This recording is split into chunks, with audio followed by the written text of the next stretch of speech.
Welcome to Then and Now, a podcast by the UCLA Luskin Center for History and Policy.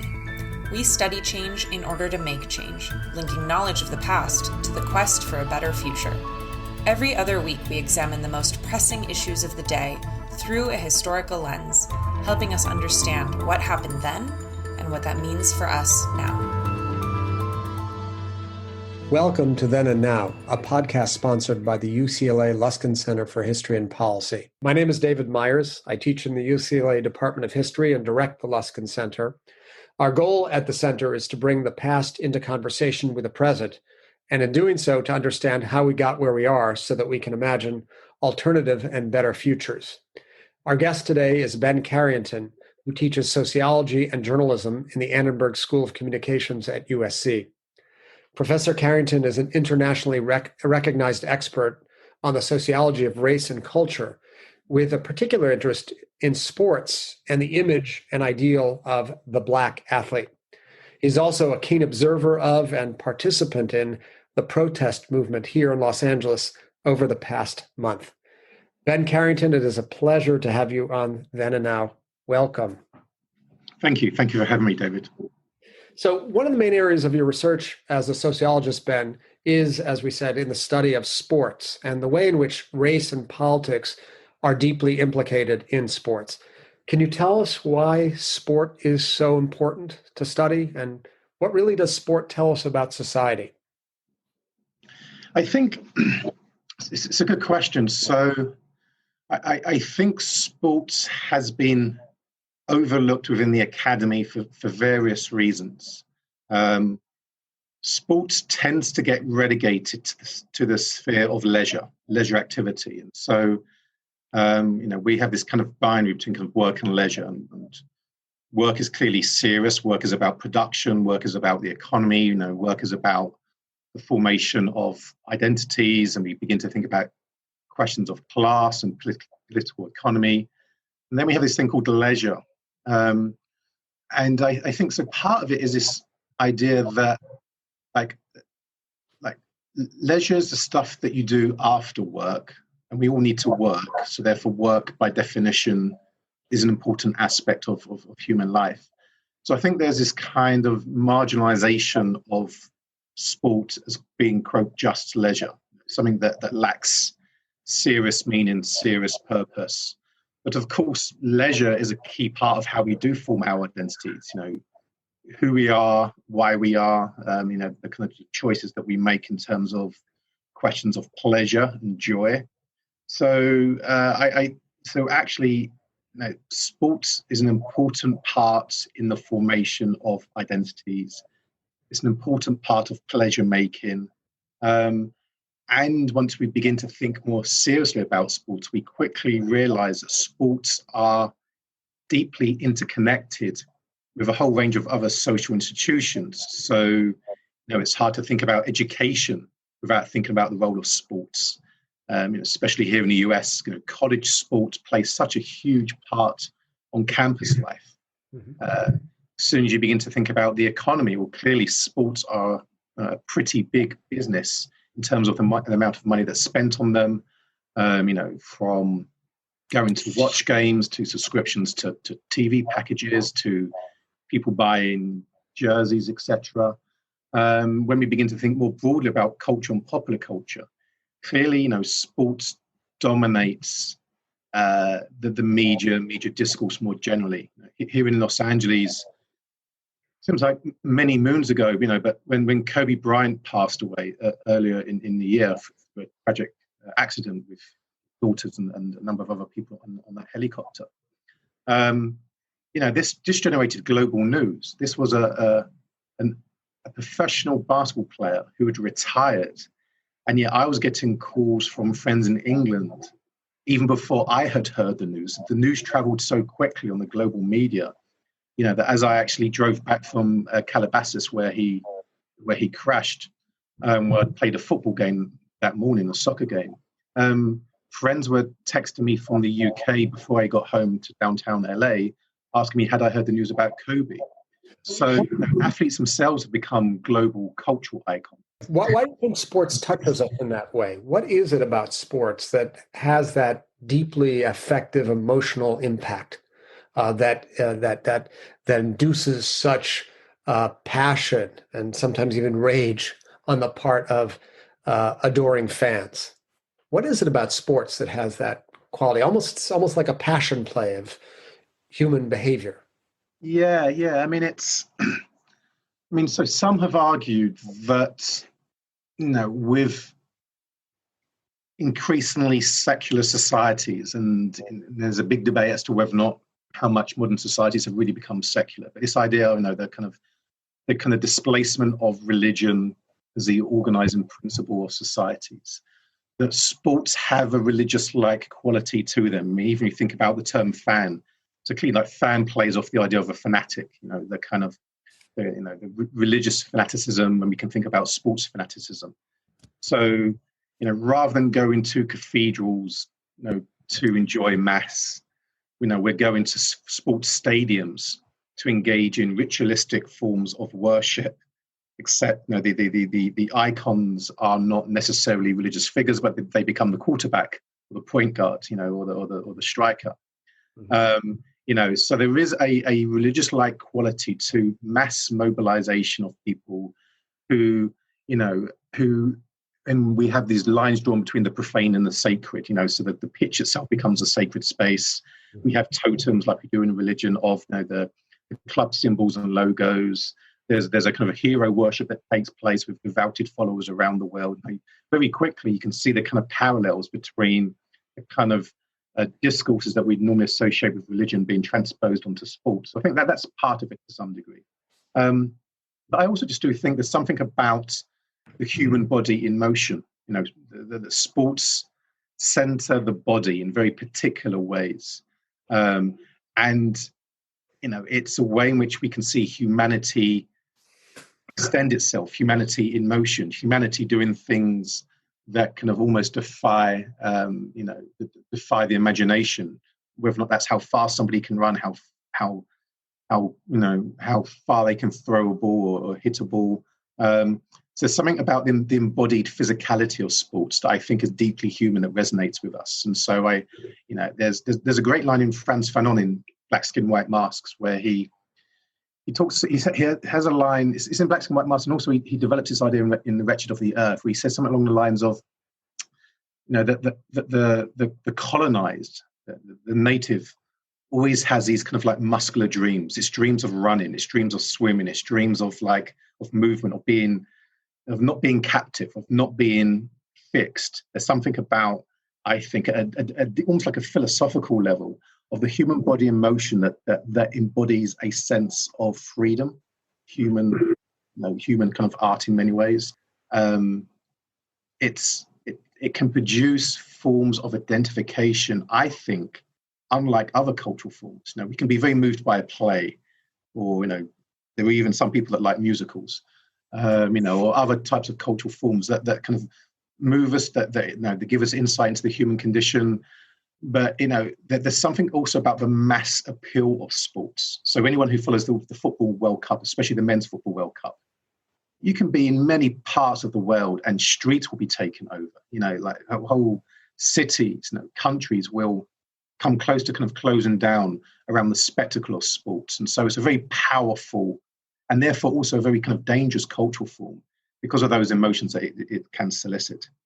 So you've mentioned the ritualized nature of sport. You've mentioned just recently the mass psychology aspect of it, the psychology of the mob, and also the ideal of bodies in motion. And this brings us to your 2010 book, Race, Sport, and Politics, The Sporting Black Diaspora, in which you trace the history of the idea of the Black athlete over the course of the 20th century. You call this idea, the idea of a Black athlete, a racial project. And I'm interested to know, what do you mean by that? What are the origins of this idea, this ideal image of the Black athlete, and what role has it played in the various societies that you study? Yeah, so the idea of a racial project comes out of the work of the American sociologists Michael Omi and Howard Winant, who produced a book back in 1986 called Racial Formations in the United States. And the book since 86 has gone through various new editions. And they had this idea of racial formation, which has become quite popular in trying to think through the ways in which race is socially constructed, but also that race is a political category. That it's really the kind of the work of politics that makes and remakes the idea of race. The idea of a racial formation isn't really kind of new to them. Others have talked about a racial formation before, but they do have this other concept, which I think is more important but tends to be overlooked, is this idea of a racial project. So a racial project, and they kind of define it in the book, and it's a bit abstract. So what I try to do in my work is to try to kind of to work through what does a racial project mean. So very generally, it's this idea that there's that racial projects connect social structures with cultural representations. So the kind of the social structures of race with the cultural representations. And the idea is that a racial project is something that kind of makes race meaningful, that gives race meaning in our lives. So I thought, well, what would it mean if we began to think about sports as a racial project? And by sports, I'm using it in a very broad way to include the actual playing of the game, so the athletes. I include the fans themselves who come to watch the games, the rules of the game, the institutions that structure sports. So sports are interested as a form of play because they are clearly, as people like Weber would point out, they're bureaucratic things. So people don't just play sports. Sports are, in some sense, sanctioned by FIFA or the NCAA or the NBA or the NFL. These are bureaucratic organizations that set the rules as to how to play the game of sport. And it's clearly the media that report on the sports and then the discourse. So it's a very broad understanding of a kind of like assemblage of things that we call sport. And as soon as you begin to unpack it, you very quickly think, okay, sports is actually a lot more complex than we first thought.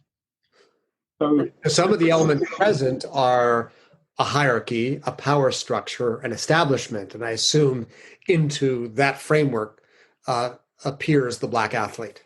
Yeah. So you're right. So throughout this assemblage of these different competing elements as to what we call sports, or power disputes, there are power struggles as to what is sport, how sport should be played, and what is the kind of the ethics and meanings of sports.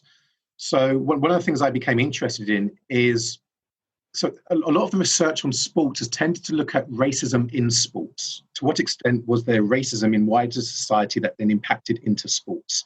So then we begin to look at things like discrimination in sports, or the lack of opportunities in sports, or racial abuse within sports. And that's important work, but I had a different agenda. I was more interested in, to what extent does sport remake the meanings of race more generally? So not just how does racism impact into sports, but how does sport remake more ideas about race in society more widely? And so one of the ideas that I work through in the book Race, Sports and Politics is that that beginning in the 20th century, and I use the example of Jack Johnson. So Jack Johnson was the first African-American heavyweight champion, born in Galveston, Texas. And up until Jack Johnson, black boxers were banned from fighting for the heavyweight championship. Interestingly, actually, they could fight for some of the lower belts, some of the lower weight divisions. But of course, the heavyweight champion of the world is seen to be the embodiment of masculinity. You're the baddest, the toughest guy on the planet if you're the heavyweight champ. And so that position was reserved for white boxers, and based on racism, but on the racial logic that white people were so clearly superior to blacks, physically superior, which is interesting, that it wasn't even worth us white people allowing black people to fight for the championship. Now, obviously, the symbolic significance of being the heavyweight champion was huge, especially at the end of the 19th, beginning of the 20th century, when sport is becoming one of the first global forms of popular culture. And you have the beginnings of a kind of a global media, especially at the beginning of the 20th century. And boxing was hugely popular in the US, in Canada, in Britain, Australia, much of Europe, around the world. So when Jack Johnson becomes the heavyweight champion in 1908, December the 26th, in a boxing ring in Sydney, it sent shockwaves around the world. And it was front page news around the world that, as the New York Times referred to him, that the giant Negro from Galveston was now the heavyweight champion of the world. And one of the things I tried to trace and I've looked at was that up until that moment, white supremacy was still framed around the notion that white people were intellectually superior to blacks. So the IQ test that we see, there was a notion that white people had greater morals and kind of the moral compass, the kind of, and that the white culture and civilization was at a higher level than black culture and African culture. There's also the notion that white people were aesthetically more beautiful, so that the human form embodied in, the kind of the statues that we associate with kind of Greco-Roman art was the embodiment of whiteness. But then there was a fourth part of it, which was that white people were physically superior to blacks. Now that's interesting because by the time you get to the mid-20th century, there's a kind of white supremacy concedes the body to blacks. In fact, it flips it. It says that actually we're going to hold the racial logic says we're going to hold on to the cognitive. So we're going to say that whites are intellectually superior to blacks, that somehow the black body is naturally predisposed to sporting endeavors, and so that the body, the physicality is conceded to the blacks. But that wasn't always the case. So one of the things I looked at was, well, what was the impact of sports? Because racial discourse, of course, centers the body, right? That the body is the kind of primary mechanism through which race is made and understood. And of course, sports centers the body as well. So what I became interested in was this kind of convergence of the physicality of sports and racial discourse, and how sports became a racial project, not just in terms of how racism impacted into sports, but how sports remade the idea of race more generally. And I think Jack Johnson is a pivotal figure. So around Jack Johnson's time, when he becomes heavyweight champion, we see a whole range of discourses. And this is what I refer to as the invention of the black athlete, this idea, this trope of the black athlete. Really fascinating, a kind of decoupling of mind and body, if I understand you correctly, a kind of that, as you call it, the ceding of the body to the black, and holding on to the cognitive, intellectual superiority to the white. And that, if I understand correctly, that decoupling is at the point of formation of the black athlete, as we understand it. The precisely, yeah. Corporeal. A corporealization of the black, and as you say, the ceding of athletic superiority to blacks. Yeah, and not just a decoupling, but they become mutually exclusive. And so whereas before, and around the same time, if you go back to the 19th century, this idea of muscular Christianity, the idea that to be a good Christian, you had to be strong in mind and body. That actually, and especially in the British context, if the British were going to be good missionaries for the word of Christ and God, we had to have strong, muscular Christians to spread the word across the globe. So actually there is this kind of linking of physicality with a kind of a white, Western, religiously infused idea of human superiority, which then by the time you get to the mid-20th century has been radically decoupled, so that the strong black athlete is an indication of a lack of intelligence. And it becomes almost like a dehumanizing discourse. So this is when we begin to see all of these similes made to animals. So black people can run as fast as cheetahs, or they have the power of a gorilla, or they can jump like a monkey. You see all of these attempts to continue the racist colonial logic into the present, and sports becomes one of the primary vehicles for that articulation. So you don't have to call somebody lazy and or violent, and or overly aggressive or animalistic. You can just say that they're athletic, or the black athlete as a trope kind of incorporates into it these 18th and 19th century racial ideas about blackness that get projected onto the black athlete. And then it was born of a colonial orientalizing project that sort of both renders exotic and fascinating and inferior the primal power of the native.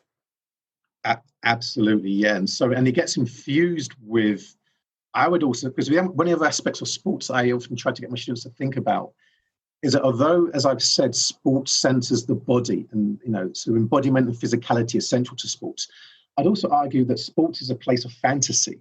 It's a space of play and imagination. I think of many stadiums like Manchester United and others will call themselves a theatre of dreams. It's a space where we go to kind of celebrate and desire bodies in motion. There's some interesting, I think, homosocial aspects to, especially in normatively in heteronormative spaces. We have lots of men, often working class men, but middle class men as well, celebrating the bodies of other men in ways in which would be read as problematic outside of the sports discourse. You layer onto that a racialized discourse. So you often have, especially in the contemporary West and even back in Jack Johnson's age, black male bodies being celebrated, often in state of undress, this kind of lauding of the black body. And so what you have interesting is this kind of shift where previously, like, racial discourse defined blackness and black bodies as being subhuman, closer to primates, closer to animals. And then you have this kind of jump where suddenly the black athletic body is superhuman. It can do things that regular bodies, meaning white bodies, can't do. So paradoxically, what that kind of does is that it shifts the black body out of the category of being ordinarily human, or either subhuman, closer to animals, or we're superhuman, able to run faster, throw further, punch harder than quote regular human. But the category of the human, it still becomes normalized as white. And so there is something about how also Frantz Fanon gets to this in Black Skin, White Masks. He has this great section when he talks about, he has a line where he's looking at the ways in which blackness figures in the white European imagination, this kind of fetishization, as you noted, the kind of exoticization of blackness. And Fanon himself says, really early on, he says, of all of the forms of eroticization that have been produced in the West, it's the black athlete that's the most eroticized. Like, Fanon himself, back in the 50s, recognized there's something about the black athlete and how it figured within the kind of white Western imagination that gave it a privileged kind of position. So for me, that means that we can't understand race without thinking about sports.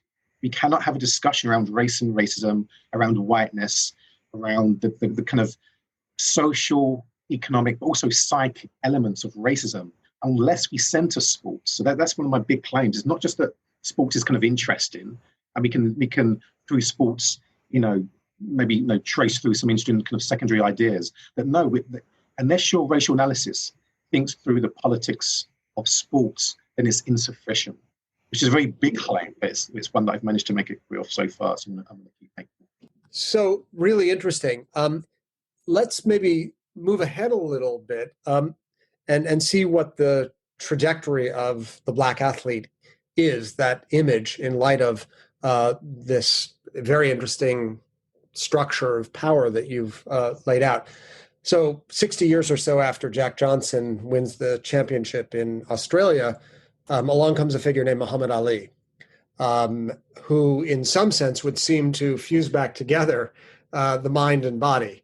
And how does Ali fit into that lineage of the black athlete? Does he completely shatter the paradigm as it developed over the course of the 20th century? Yeah, Muhammad Ali is a really important figure in this narrative. So just to go back historically and then to jump forward. So one of the things that happens to Jack Johnson is that there's an attempt to strip him of his title. But the problem was that Jack Johnson was a really great fighter. He's arguably, many boxing historians would argue that he was the best boxer of the 20th century, which is a big claim given that he was there at the beginning of the 20th century. But he was truly ahead of his time in terms of his technique, his reach, his skill level. So for 7 years until 1915, Jack Johnson was undefeated. And when he finally loses, that's when we have the reintroduction of what's called the color line. So the color line is drawn. White society have learned its lesson because Jack Johnson was was boisterous. He was independent. He dated white women at a time when black men could be lynched for whistling at white women. He drove fancy. He wore big fur coats. He smoked cigars. He had the gold teeth. He drove cars fast. So he was the original bad boy. He was, the public enemy number one was Jack Johnson, and he was unabashedly independent. He refused to be constrained by the racial mores and norms of the time, and that alone was a threat to white supremacy, not just in the US but globally. So after Jack Johnson's finally defeated, it's not until the 1930s that we have another black heavyweight champion. That's Joe Louis. So Joe Louis, the brown bomber, comes onto the scene, and his management were really clear that for Joe Louis to be accepted by the wider white population, he could not be Jack Johnson. So Jack Johnson could cast a shadow over sports, over all sports, boxing in particular, but all sports, after he retires. And so Joe Louis, when you look at photos of Jack Johnson, he's smiling, he's got a big cigar, and he's got his arm around a white woman. Joe Louis' management said, you can never be photographed in public with a white woman. You can't be arrogant. You have to show deference to the sport. You're going to be the good black athlete. Jack Johnson's the bad black athlete. To be accepted, you need to show that you love the sport, you're not outspoken, and this will be the way in which black athletes will be assimilated into the mainstream white sports world. You jump forward. That's clearly not Muhammad Ali, or especially as he begins to kind of transition from being Cassius Clay to Muhammad Ali, becomes a lot more politically aware, begins to push back against this idea that to be accepted as a black athlete, you have to be meek, you have to be humble, you have to show deference to the sport. Or silent, like Sonny Liston. Ideally silent, and if you are going to speak, you speak in very hushed, respectful tones. That is not what we think of when we think of Muhammad Ali. So you're right. So Muhammad Ali, I would argue, kind of reinvigorates or contests the idea of what the black athlete can and should be. I think that's the real significance of Ali. And there was a play that was made about Jack Johnson's life that Muhammad Ali went to see. And after Ali went to see the play of Jack Johnson, Ali said, if you change the issue of white women for Islam, that's my story. So Ali himself recognized that he was pushing back against the kind of narrow definitions and frame of what the black athlete could be. And also, as we think about Muhammad Ali, and to your point, he spoke out, he found his voice. So rather than the black athlete being this kind of constraining trope that fixes blackness, and black identity and black freedom, Muhammad Ali expanded the possibilities of what the black athlete could and should be. And that was why he was so threatening. And that was why, he gets drafted into the war. That's why he gets us for 3 years. He can't fight at the peak of his career.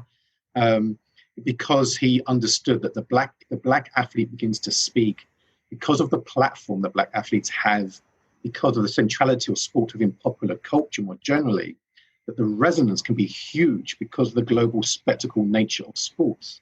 So it's something that's often been used as a way to say to black athletes, don't speak out and we'll give you bigger sponsorship deals. Don't speak out and you can have a longer career. Don't speak out and you can get into the Hall of Fame. Don't speak out and you're going to be accepted. Muhammad Ali said, no, I'm going to speak out on these issues and I'm going to challenge the conditions under which you allow black athletes to exist. And he wasn't just Muhammad Ali, of course, but that he was such a pivotal figure in that moment. So around Ali's emergence as the extraordinary cultural figure he became, we have the famous case of Tommie Smith and John Carlos at the 1968 Summer Olympics in Mexico City, where they raised their black gloved fists in protest while the Star Spangled Banner was played. That would seem to be another disruption of this racial project of the black athlete. And I'm wondering where you see that and what happened subsequent from that act, from that very demonstrative act at the site of sport activity to, say, Colin Kaepernick's taking a knee in 2016 on the field while the national anthem is being played. What's the fate of the racial project of the black athlete between those markers? It's a great question, and people have written whole PhDs on that very question. So I tried to give you Ben's version of it in less than 80,000 words. So you're right. So Muhammad Ali, think of some of the famous things that Muhammad Ali said. I don't have to be what you want me to be. Yeah, just think of the profound importance of that statement. I don't have to be what you want me to be. And when he says, what's my name as well, that kind of moment. So Muhammad Ali, when he changes his name from Cassius Clay to Muhammad Ali, when the sporting establishment, the New York Times, and famously Sonny Liston refused to call him by his name, Muhammad Ali, there's an iconic picture that many people will perhaps remember of Muhammad Ali standing over Sonny Liston when he beats him twice. And he's shouting at Sonny Liston as he just knocked him to the floor. And he's shouting out, what's my name? What's my name? What's my name? Think how that has tied into the anti-colonial movement when nation states around the world, around that time, earlier, but around that time as well, are renaming themselves, establishing the right to self-determination. So we also have, of course, the 1968 Mexico Olympics, which is, again, arguably one of the most iconic moments in sporting history, but then becomes an important moment of the civil rights movement, and radical movements more generally, of Tommie Smith and John Carlos doing the Black Glove salute. And of course, Peter Norman, who's often forgotten. So Peter Norman is the Australian sprinter who actually finished second and ran a time that no other white sprinter got close to for almost 30 years. It was an extraordinary. One of the sad things, things about that race, it was one of the best 200-meter races in history. And it's so overdetermined by the politics. And that's coming from someone who likes to overdetermine stuff politically. That actually, we don't look at the fact that the times were just amazing in that 200-meter race. The extraordinary, if you look back at the times that were run, that won that race, that the winning meters would have medaled every single 200 meters since, including the last Olympics. It was that fast. But anyway, put that aside for a moment. It's important because it shows how sports is part of a broader movement for equality, not just within sports. So the Smith and Carlos protest was part of what was called the Olympic Project for Human Rights. And the Olympic Project for Human Rights had a number of demands. One was the expulsion of South Africa from the Olympic movement because of apartheid. One was, of course, that Muhammad Ali should get his heavyweight championship back. One was that the IOC chair, Avery Brundage, who was a racist and a fascist, should step down, and that there should be more African-American head coaches, athletic coaches, not just athletes. And so it was a global issue. It wasn't just about African-American athletes and their rights. They were using it as a platform to speak to these wider social issues. Of course, they were horrendously attacked. So one of the paradoxes is that now that moment is lauded as a great moment in athletics, in civil rights, in American history. But of course, at the time, they were attacked. They were viciously attacked for, quote, bringing politics into sports. They weren't stripped of their medals. That's something people say they were stripped. They didn't lose their medals, but they were forced effectively to leave the Olympic Village. They were vilified in the press when they got home. They found it really hard afterwards to get careers in athletics as coaches. They suffered a huge cost for that protest, which is now reclaimed by the sporting establishment and when as a great moment. And when we see the Olympics probably next year in Tokyo, if it goes ahead, the Smith and Carlos salute will be used as part of the montage that NBC will use as great Olympic moments.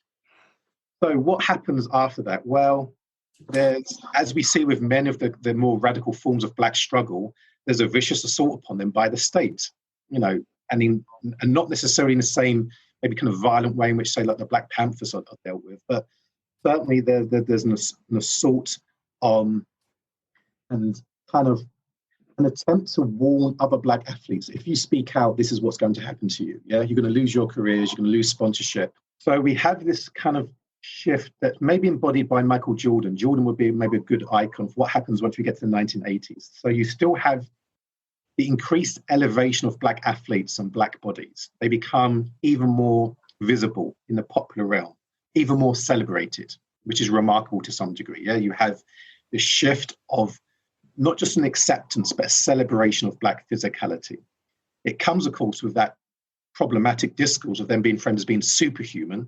So there's this kind of exoticization, this kind of celebration that divorces the Black athlete from kind of ordinary humanity.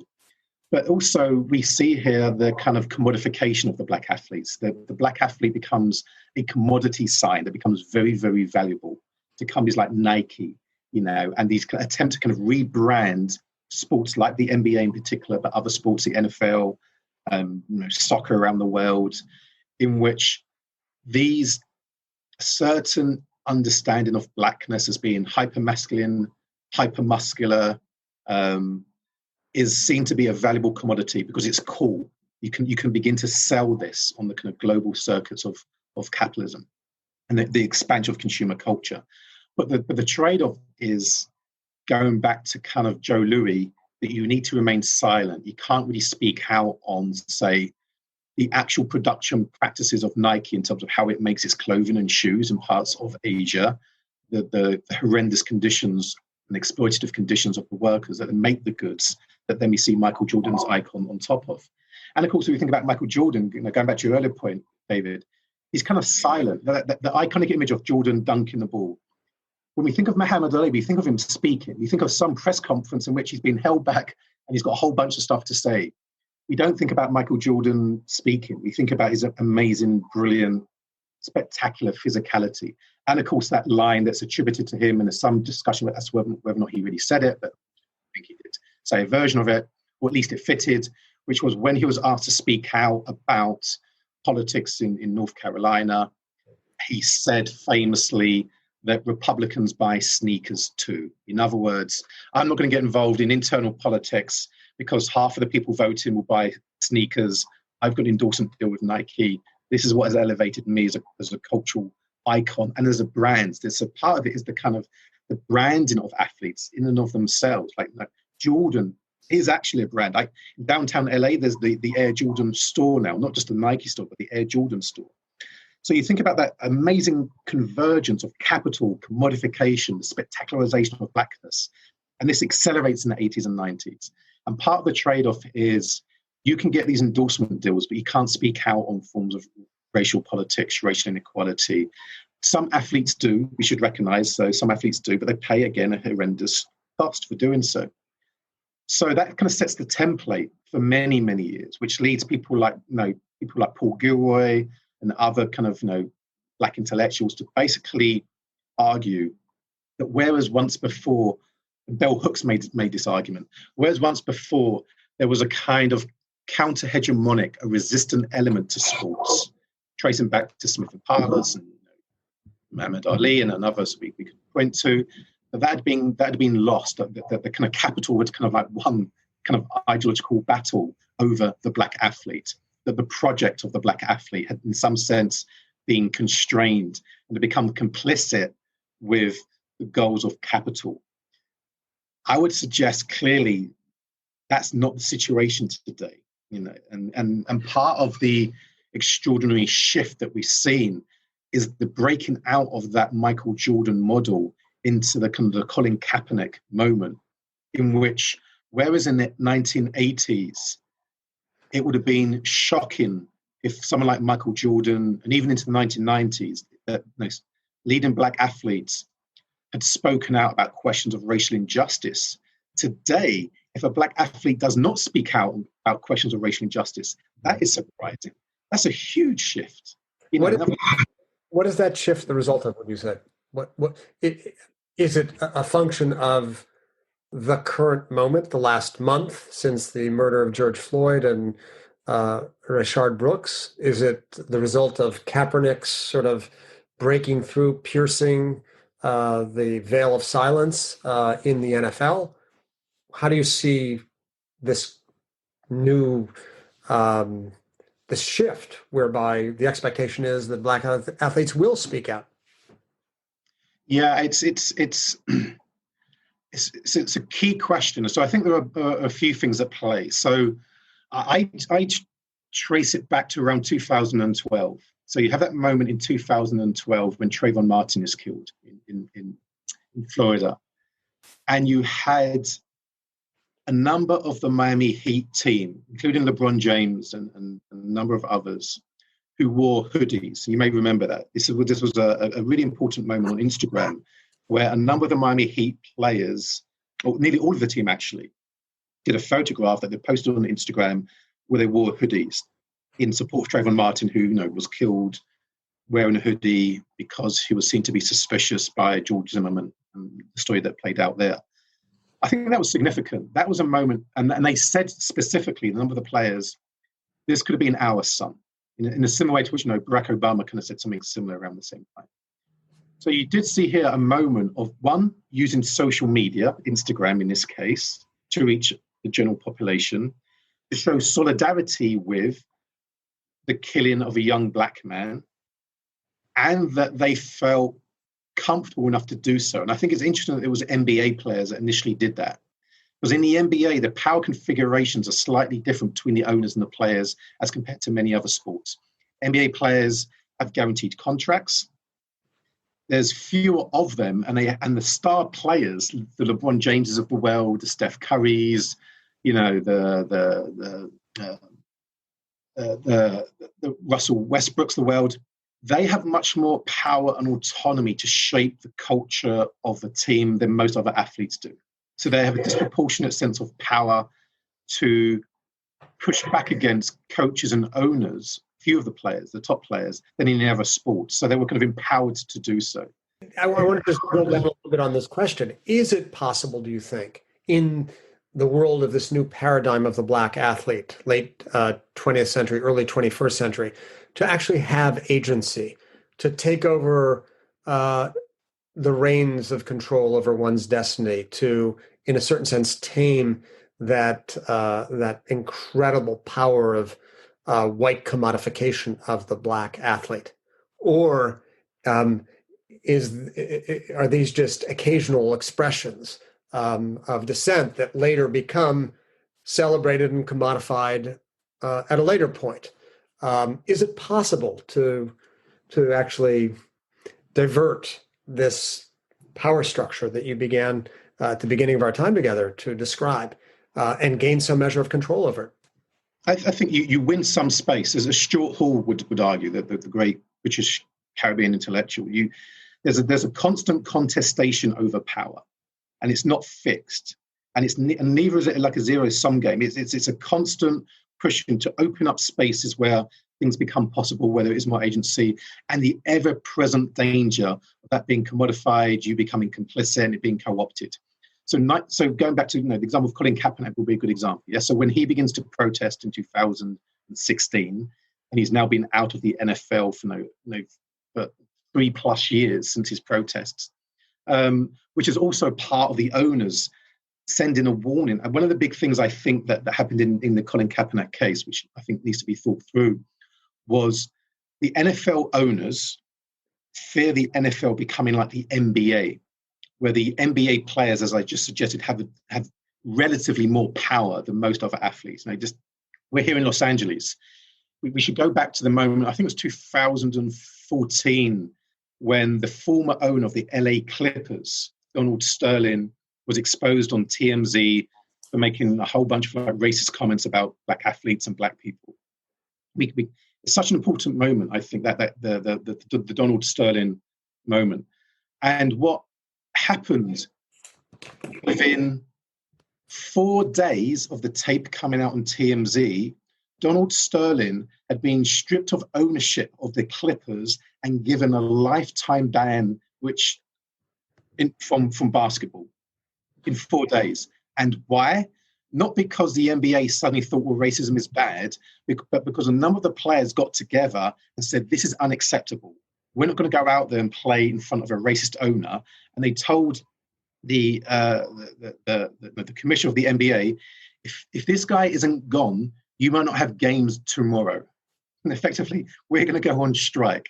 And people are going to turn on to watch an NBA game and there will be no black players. That means there can be no game.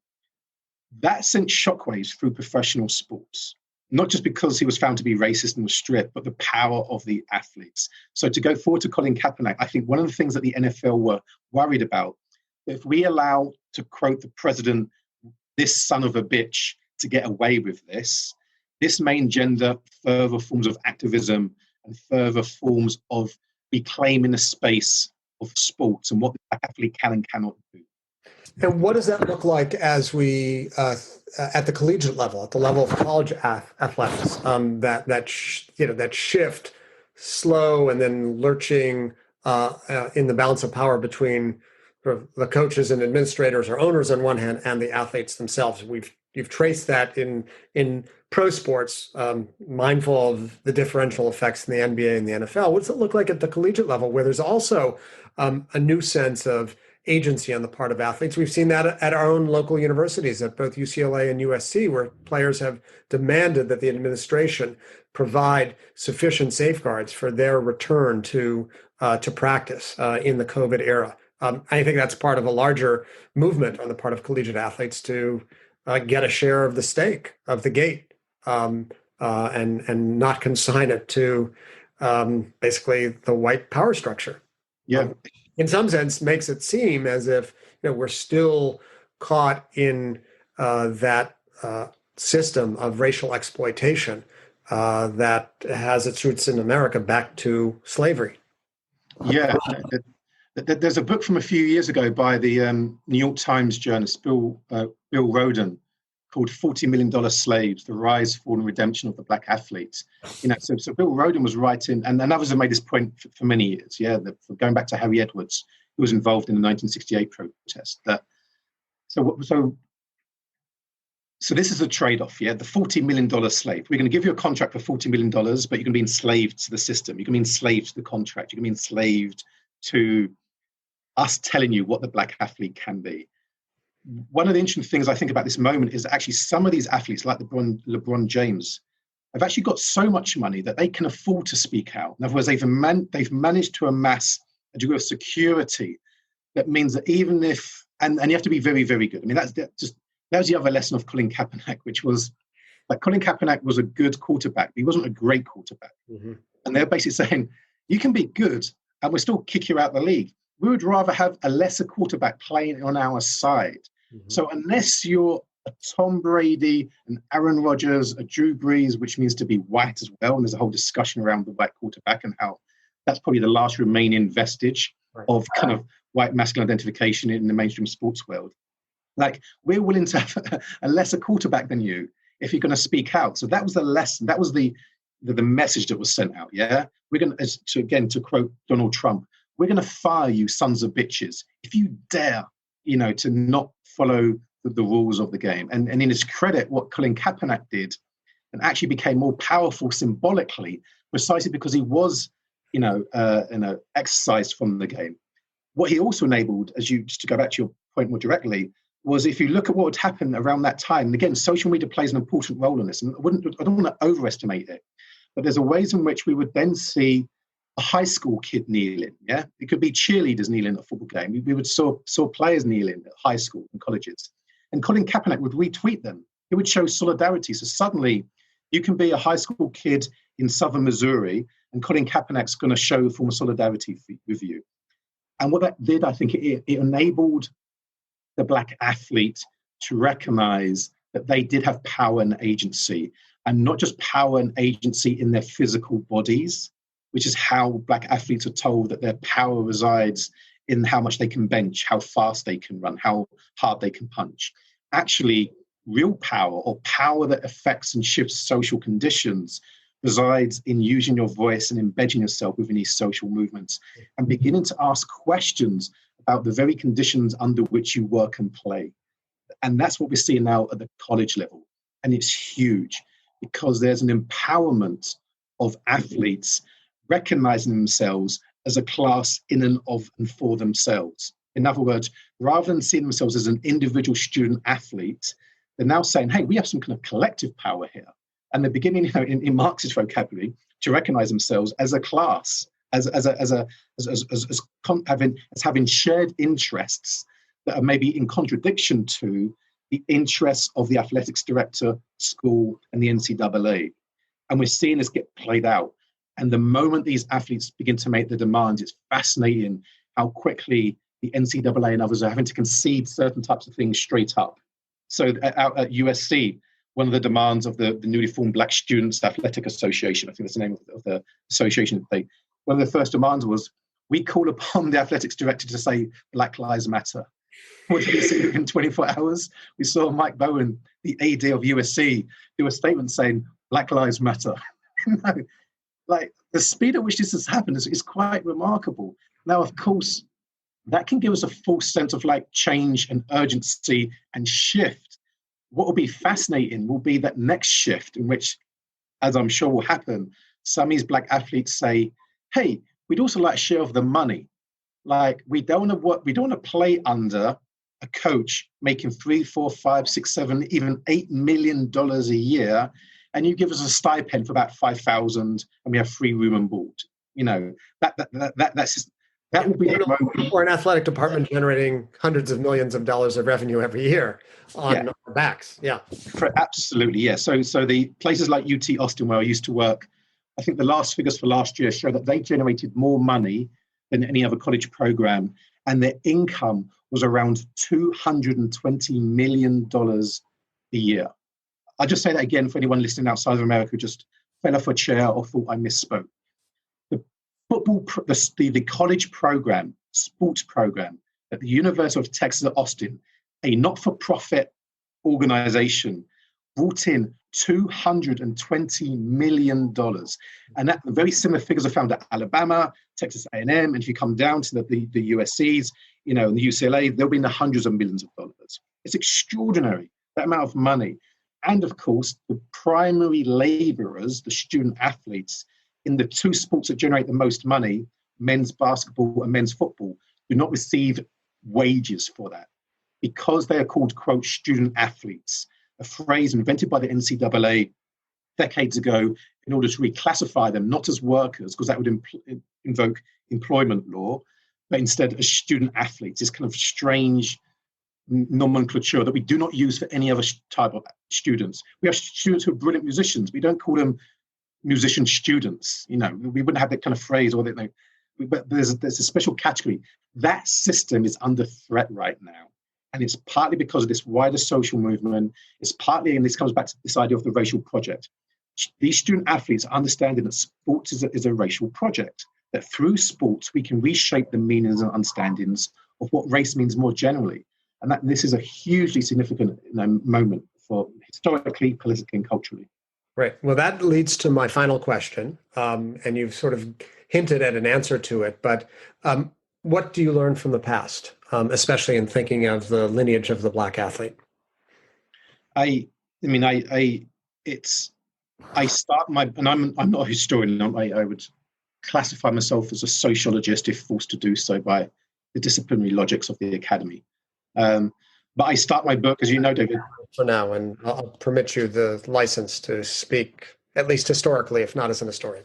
Well, I did go to the American Historical Association conference in New York this year, and I'm currently a member of the AHA, so I am claiming my history badge. Carrying member, man. Go ahead.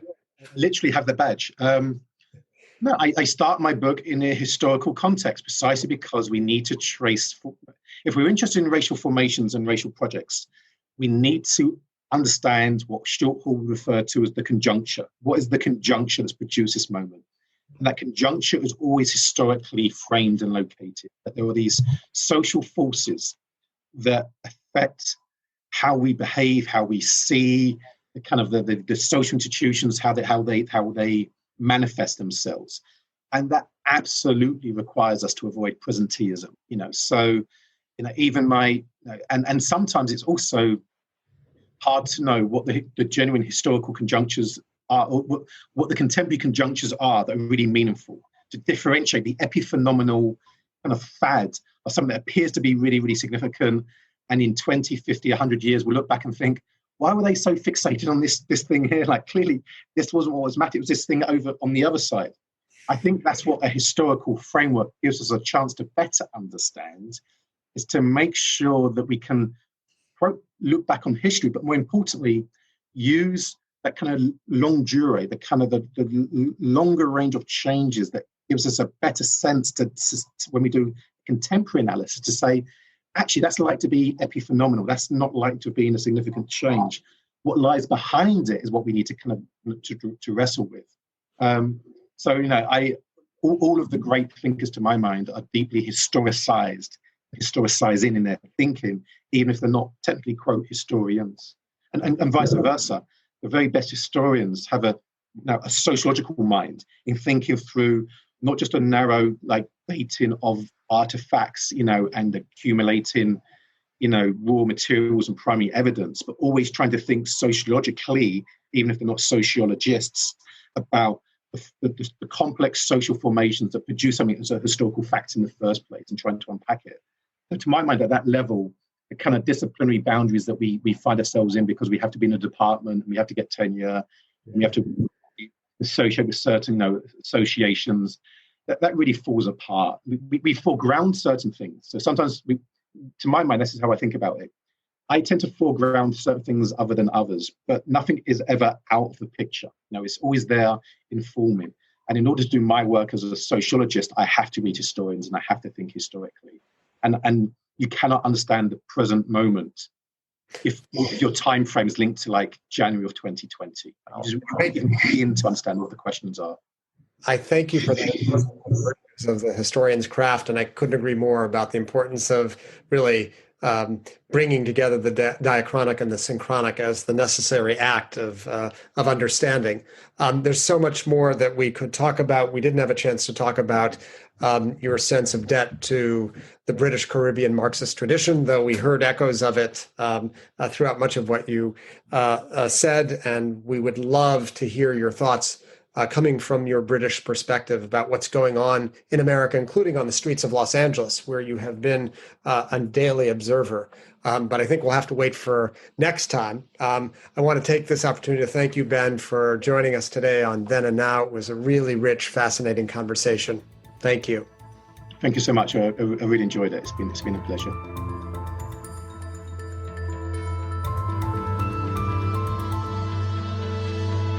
Thank you for listening to Then and Now, a podcast by the UCLA Luskin Center for History and Policy. You can learn more about our work or share your thoughts with us at our website, luskincenter.history.ucla.edu. Our show is produced by David Myers and Maya Ferdman, with original music by Daniel Reichman. Special thanks to the UCLA History Department for its support, and thanks to you for listening.